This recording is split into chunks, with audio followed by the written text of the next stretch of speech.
Yasher koach, Roxy. You can take a seat. That was really excellent, incredibly thoughtful and complex. You took one of the most difficult texts in the Torah and managed to make beautiful, thoughtful meaning out of it that applies to all of us. And every generation has found this text that you took on today to be so problematic and challenging that actually the tradition is to whisper the curses when they're chanted from the Torah, that the person chanting Torah stops chanting in a full voice and lowers the voice and whispers because they're seen as so horrifying. I do not believe in a God of reward and punishment. And I so appreciate the way you applied this text to our carceral system and imagined a different possibility. But I do believe in a God of consequences. And I do believe that our actions matter, and we should understand the chain of events that they set into motion, as you were saying. I do believe that as human beings, we often seek to deflect responsibility. We often take comfort in the pretension of inevitability. And we often hide in blame. I do not believe that every occurrence, whether desired or undesired, is of our making, but I do believe that some are. Particularly when we open our lens from the story of the individual to the story of the collective, and from the story of this generation to the story of all the generations. Some at that distance see biology, but Leviticus would have us see the human hand in both blessing and curse.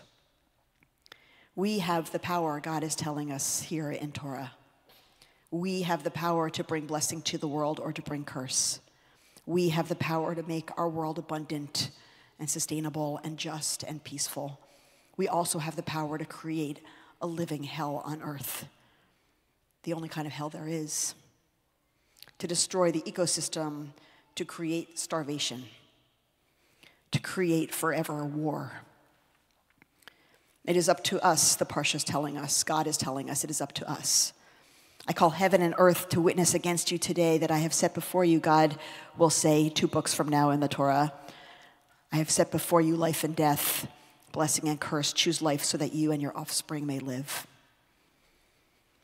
I keep thinking that I have no more words to say about Israel and Gaza. And to a great degree, it's true. I'm out of words that could be useful, that could mitigate suffering, that could reframe. Many of us have been pleading since October 7th for honoring life, for protecting life, for restraint and precision. When it became clear that that wasn't going to happen, we started begging for the release of the hostages in exchange for an immediate end to the war.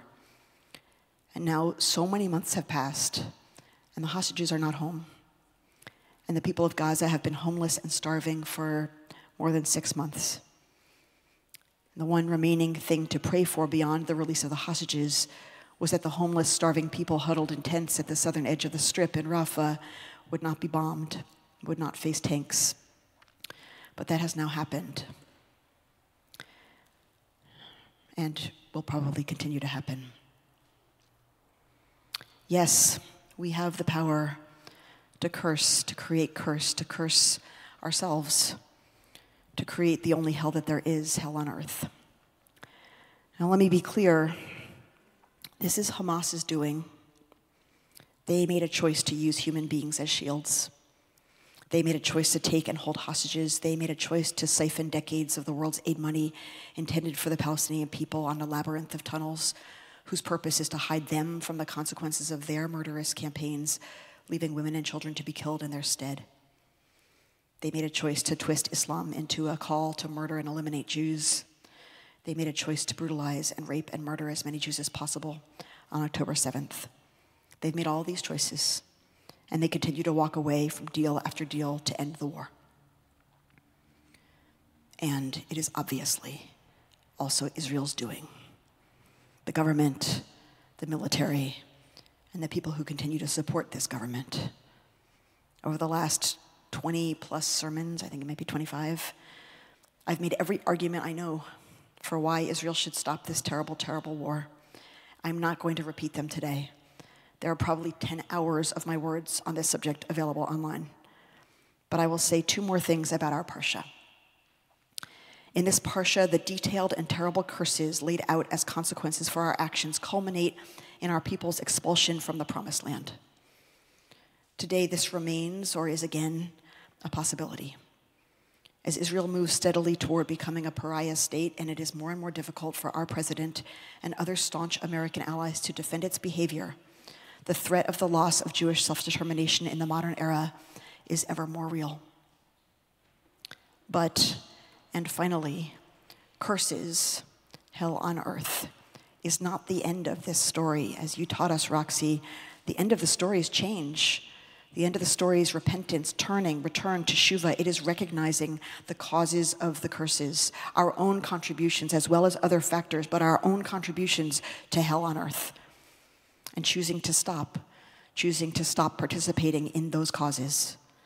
In fact, long before the end, 4 times in the description of the curses, God pauses and says, if, despite all these curses, you remain hostile to me, if these things fail to change you, then there will be more.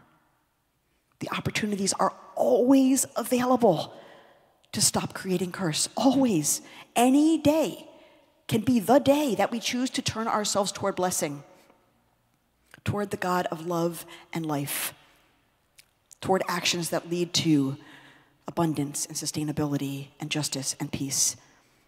And even after we refuse again and again to make the hostage deal, to make the ceasefire deal, to make peace, God does not reject us ever. It is never too late. It can still happen today, tomorrow, any day. We can stop. We can turn. We can change.